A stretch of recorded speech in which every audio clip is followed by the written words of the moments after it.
at this very moment. Not at all. Not right now. He don't want it. He don't want. I don't blame him. I wouldn't want it either. That man's getting good at judo. That man got a yellow belt in judo already. I don't know if you have seen, but that man got a black belt off a left hook knockout. That's the craziest way to earn a jiu-jitsu black belt I've ever seen. I wish I could go around knocking people. Dude is going to get a judo black belt off that head kick knockout of Yuri. I've never seen submissions like this before. I got a question for you, Jason. What's the question? Because this is an interesting conversation. You're Jones, right? Okay. You're John Jones. Hold on. What? Yeah, I'm Jones. Okay, cool. Why? So, like, I know why, but in terms of stylistics matchup, like, you see everything that Pereira's accomplished, right? And I get for legacy reasons it makes more sense to go Pereira, but like, do you think Pereira's a more dangerous matchup for him than Aspinall? Like, yes. Yeah. Then why go Pereira over Aspinall? Like, if ignore the legacy part. Like, in terms of just style matchup, like, why does John Jones seem to want Pereira more than he wants Aspinall? Because you can go first, Ira. Go ahead. Yeah, honestly speaking, if he goes for Pereira, think about it. You just stop somebody becoming a GOAT. Honestly, this is true. You know what? That's a legitimate point. That's true. Yeah. You stop somebody becoming a GOAT status. Although Alex Pereira is a GOAT at the very moment for what he has done in just what top 10 all time at least. Exactly. Top 10 all time as of right now. Up there. He is at least up there. But if John Jones takes that Pereira fight over Aspinall, bro, I feel like it's better for his legacy and better for just the fact that he's gonna be the greatest of all time. He will be number one after that fight.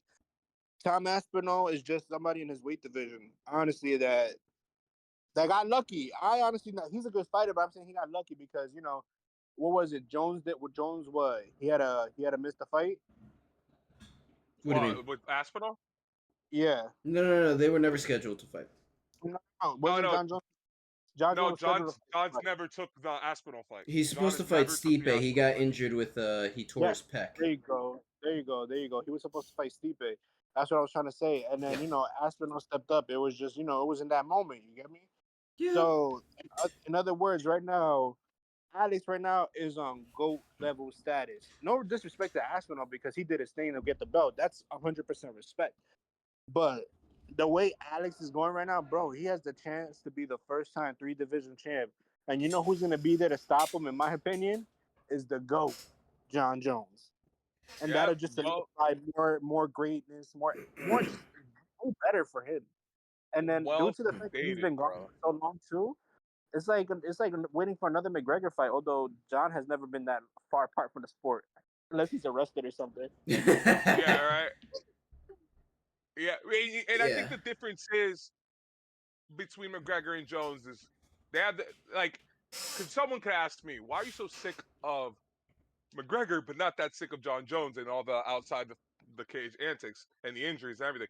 And the reason is because when John Jones shows up, motherfucker shows up every fucking time. McGregor will show up, get a win, even when he wins some of his last win, like his win over Cerrone, it was like whatever, like I didn't care. Oh, he shoulder knocked him, whatever the fuck. I was like, all right, cool, call the cops. John Jones comes back and what does he do? He chokes out Gane. Like, are you serious? That's what we're comparing? You know what I'm saying? There's levels. There's levels, and I just think. No disrespect to McGregor, I still think he's in top 20. I put him in top 20 of all time. But I think the longer he does this whole rope-a-dope of will he, won't he with the UFC, it just hurts his legacy more. Like he would have been more respected if he just retired. Before we move on, I wanted to say I do think Pereira is a tougher fight for John, just because that man is still learning. It's not to say that Aspinall obviously isn't. And Aspinall is a way better overall fighter than Alex Pereira. He's got jiu-jitsu, he's got wrestling, he's got boxing.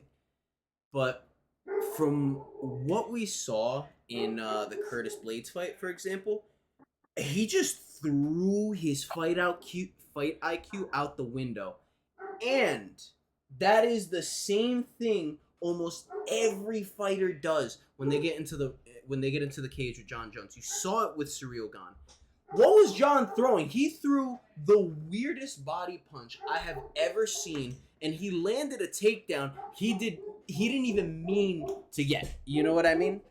So hold on 1 second. Yeah. So I think that when you just account for Alex is going to be there. He's always composed. You know what I mean? Even when he got knocked out by Adesanya, he was still composed. He was picking his shots while Izzy was pressed up against the cage. He just got caught because Izzy trapped him. He was working specifically on that. You know what I mean? You could tell that was Izzy's game plan the whole camp. He's like, I'm gonna get this guy with that same left hook, and he gonna suck my dick. So like, yeah, for sure. Yeah.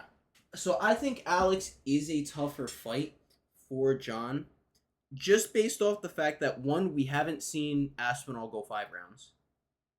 We've seen that he throws his fight IQ out, especially when the pressure's on.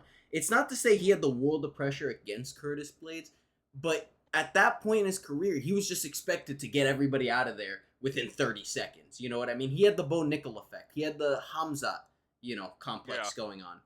And, he injured himself. Realistically, I mean, he was getting caught. And John is studying that tape. And I believe, John, what he says, dude, that's not a difficult fight for him.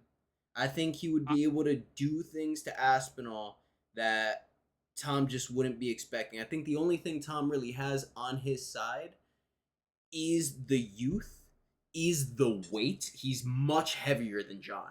And he's quick. If he lands punches on John, he's gonna hurt him. Don't get me wrong, he's gonna hurt him. But it's not the same type of power that Alex is gonna have.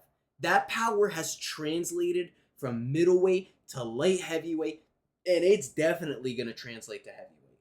100%. So I think that in terms of danger, Alex is a harder fight. In terms of just all-around fighter, yeah, Aspinall's better. I actually, so I'm gonna give a little pushback, just to switch up. I think I think what makes Jones so dangerous, and I've said this before, I'll say it 1,000 times, is Jones. It's the cocaine that has infiltrated this man's system and has lived there permanently in his synapses and shit.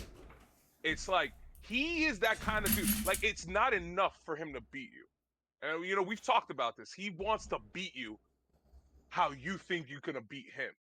He wrestles with the wrestlers and strikes with the strikers. And I think the part that's interesting is how Alex fights is something that John is already good at.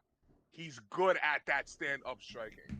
So I think with Pereira, I think there's a little bit more of a comfortability. I've done this before. I did it longer. I've knocked out people bigger than you. Maybe not stronger, but definitely bigger.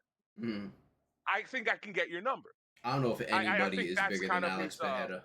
Alex Pereira has a disease where he can't be smaller than people. I've never seen it before. Hey, boys. What's up, Byron? Guest has to go. Daddy, you gotta go? All right, okay. All right, no, daddy duties. I'm this topic before I go. What's up? Are you ready? Javs, are you paying attention? Yep. Ready? Ankalaev versus Pereira. That's what I want to see too.